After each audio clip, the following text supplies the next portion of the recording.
Hey mga ka-EA support, today's video, ito na yung ating registration form para sa Kalapatids One Loaf Race Season 1. So meron tayo syempre yung ballpen. Meron ako mga pasobra na mga form dito kasi yung mga tropang Kalapatids dito sa loob ng subdivision. Sasabay din, mag-e-entry din sila sa batating na April 18. Yun yung plano namin na magpunta dyan sa Pililla Rizal sa Kalapatids One Loaf Race. Ayan, kasama natin Dabar Cards, si Madla, tsaka yung iba nating mga kaibigan dito sa subdivision.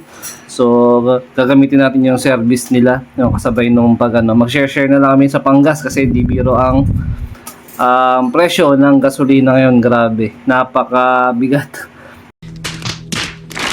sa bulsa. Ayan, so yung naka-line up natin dito, etong dalawang checkered, yan, yung nagpagpag. Mag next meet yan, isang black check tsaka isang checkered. So kapatid sa tatay yan ni Batusay, yung ating Javier Lete Clacker na nakakross dun sa Dilema. Direct naman Sir Dennis Palma. Ayan. So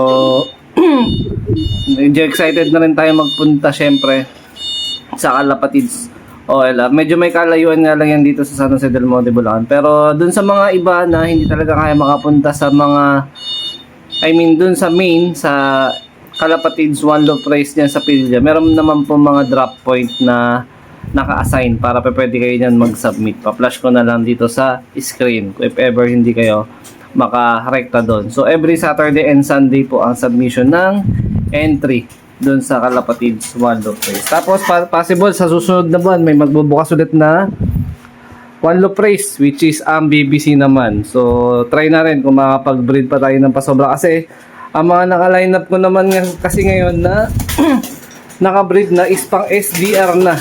No, sisingsingan natin ng pang MacArthur Band tsaka Abuyog Cup, which is sa BBC din naman yon, BBCM. So meron na tayo dito ng dalawang na iba class na breeder. Ayan.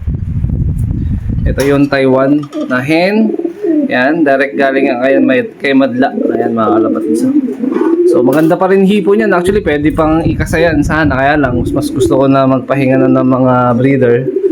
Tapos ito yung imported yan, nakapahinga na rin. So dalawang magkatabi dito na hen. So meron pa tayong mga susunod na ipapahinga. Itong dalawa, possible ito sa may kabilang side. Ayan, tapos yung kanilang mga kapares pansamantala pinapag-stretching natin dito sa Flyers Loop. Ayan So ito yung si Red Batusay na tatay ni Chocolab, yung ating 5 times pooling. So ngayon, di pa tayo makapagpalabas ng kagaya ulit na nangyari kay Chocolab, yung talagang kumakala sa atin sa pooling. Ewan ko ba, parang once in a lifetime na tayo nakapagpalabas ng matulin na ibon tapos hindi na nasundan.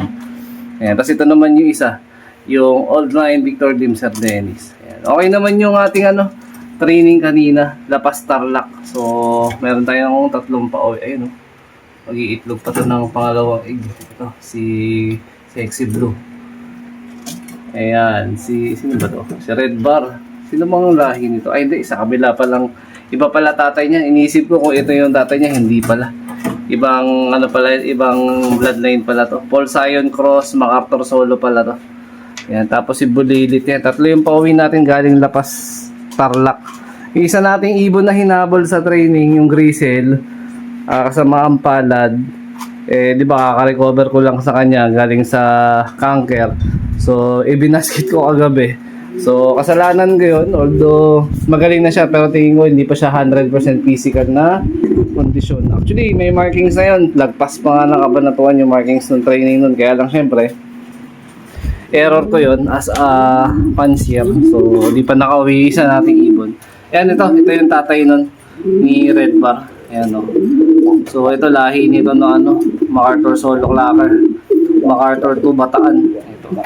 Matagal-tagal na rin walang pares to yun. Namumuti na nga yung yung paa, yung ilong, namumulbos na rin yung balahibo. Kaya lang, naka-stop breeding na nga rin ako So, actually, masusundan pa yung mga naka-stop breeding na mga breeder natin dito. Kagaya nito. Ipagpapahinga ko na rin to. Itong Blue Bar. Japan Cross Jersey. Ayan. Mga ipagpapahinga na natin yan. Lalo na ito. May itlog pa to. Pero wala na tayong planong pisain yung magiging nila, anak. Ayan oh, malaki lahat. Pawalay na rin to by next week. Next Wednesday. Yan mag-nest meet. Is parehas may-ari na rin. Pero may-ari na parehas no ano nung young bird. So yung pinaka-latest na pinalay natin na young bird ito nandito. Yan. Yung isa dito pasok-sok ng ano natin, followers natin, naka NHPC band ito. NHPC SDR band. Tapos yun XSYB natin yan. Yan. Yung isang yan. Tapos mababawasan tayo dito by April 18 ng dalawa. Tapos possible bukas or the next day mababawas din yung isa. Ito. Yung naka-line up natin sa ending bird ito. So maiiwan dito dalawa. Itong white flight. Excess bird natin to. Yung white flight. Tapos yung stock bird na blue bar. Ayan. Bloodline ni Sir Ronald Gonzales. Ayan. Shoutout Kalapatid Speeds. Yan, Sir Ronald Gonzales. A few moments later. Ito yung checkered na line up natin yung Kalapatids. Kalapatids, one lot race. Ayan. So, ring band number, kukunin na natin.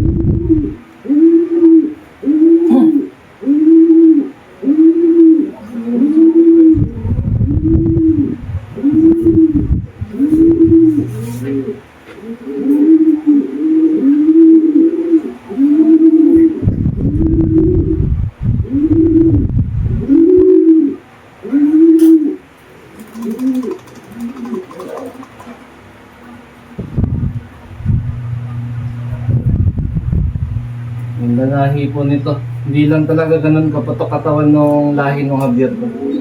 Pero kahit pa paano, kaya nito umabot hanggang Kabitagan.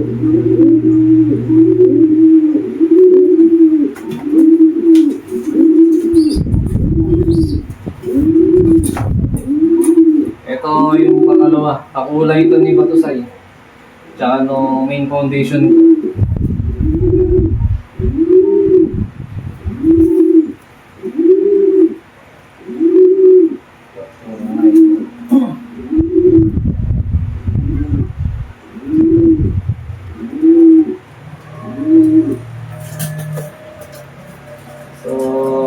Every now and then, check ko naman kung magkakaroon ng casualties. Pero syempre kailangan natin ma-double check kung hindi magkakangker, bulutong, sipon, halak, panay gold.